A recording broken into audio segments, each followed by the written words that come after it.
son had 5 cavities by the age of 7. He had 5 cavities, all from what the food I was feeding him. I'm talking, Dunkin' Sticks, honey buns, Kool-Aid jammers. I mean, with no water, it was just trash, all processed food, sugar. I'm pregnant with my 3rd child. This is 2009.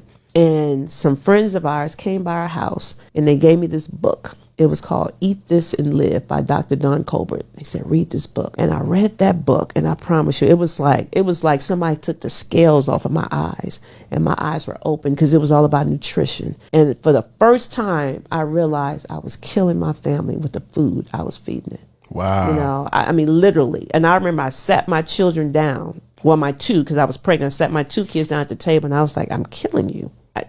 Unintentionally, I didn't know, and we got to change. We have to change.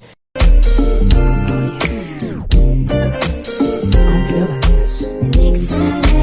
I'm your professor, I will test you in the worst way. Don't bring a scantron, it's pop quizzes all day. Cause of our chemistry, we do biology.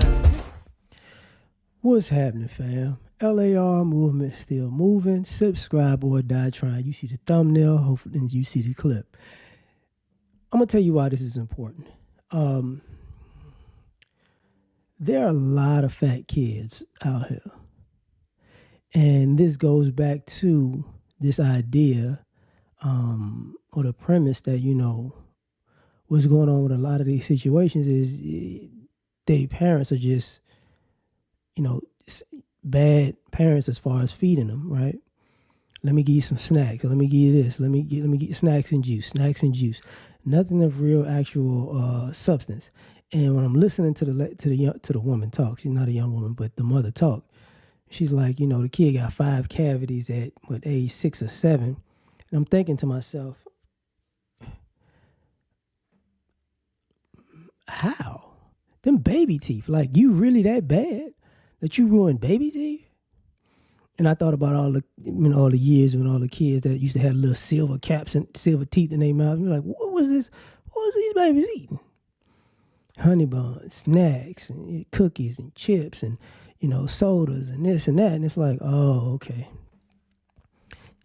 Small point. I never seen a fat kid with the silver teeth. I always just seen the little regular sized kids that was active and they had the bad look in their face. I guess a kid with silver teeth make you look bad. Like a kid can smile, you be like, that kid's a felon. Kid got silver teeth at 4 years old. That kid's evil.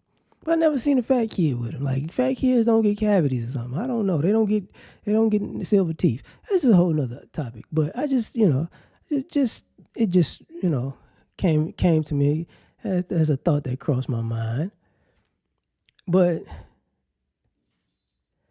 let me get into this, the part of, what are you, like, you got all these kids and you're not cooking?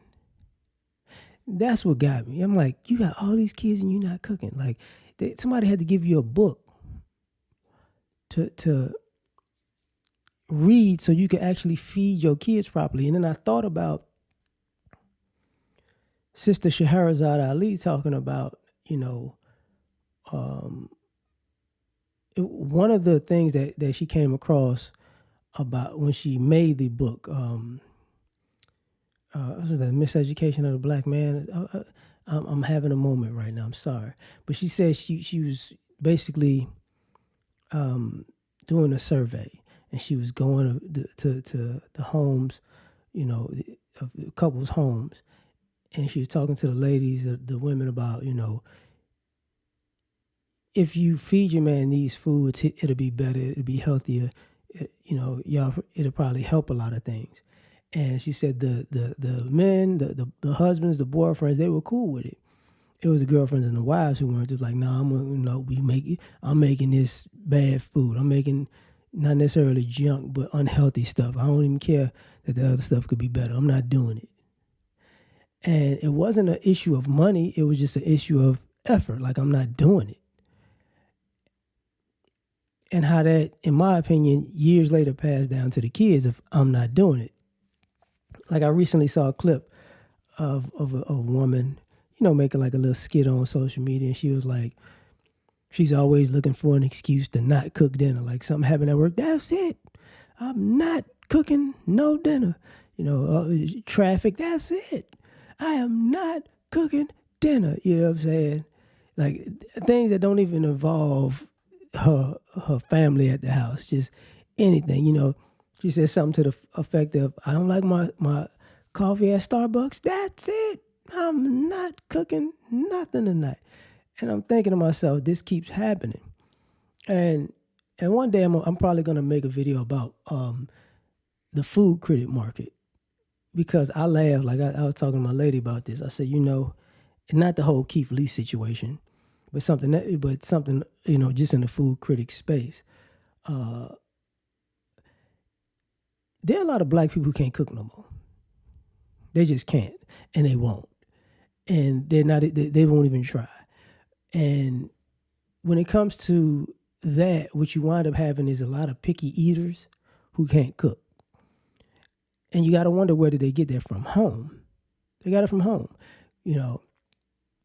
Kids eating fast food every day. And I think about that not just with our community, because I live in the burbs. And one of the most annoying things I see,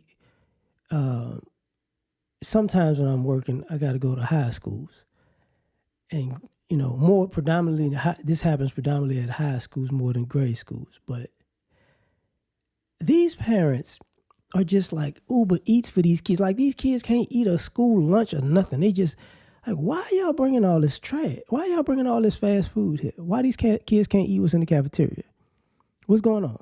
Like, why couldn't they bring some leftovers or something since they so picky? What's going on? And it dawned on me, like, these people just don't cook, and they can't cook, and they don't have the, they don't have the ability to even put in the effort.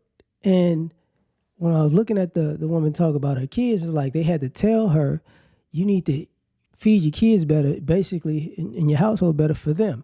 Now, maybe y'all can't tell, but I was definitely one of them kids that had quote unquote ADD or ADHD, right? And part of the issue was that, like, when I was a child, like, my parents were teenage parents. So in the beginning, my mother was like working at McDonald's. So back in the 80s, like, it's people saying, "Nah, I'm working at McDonald's." Back in the 80s, boy, I was a Happy Meal. I was balling on Happy Meals. Boy, I had all the toys you ever wanted. You know what I'm saying? What we got this week coming out? I got it all, baby. You know what I'm saying? I was making it rain Happy Meal toys.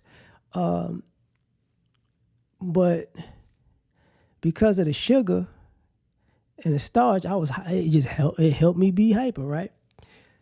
And I remember my grandmother was like, "Hey man, they wanted to put me on like Ritalin or something like that," and she was like, "Nah, we just gonna change the diet." And back then, to this day, there's a thing called the fine gold diet, right? It really is just a more healthy diet for people who got ADD or ADHD. And you take the sugar out, you take some of the energy and activity out. Like it focuses you. And the issue is, if you're going to do that, you got to be cognizant of what you buy, what you cook, what you're feeding your family. And 9 times out of 10, what you're going to do is feed your family a whole lot of healthy stuff. And a lot of people just don't want to be healthy. So you run into that issue where people just don't want to be healthy. So F everything, right? And that becomes a problem. So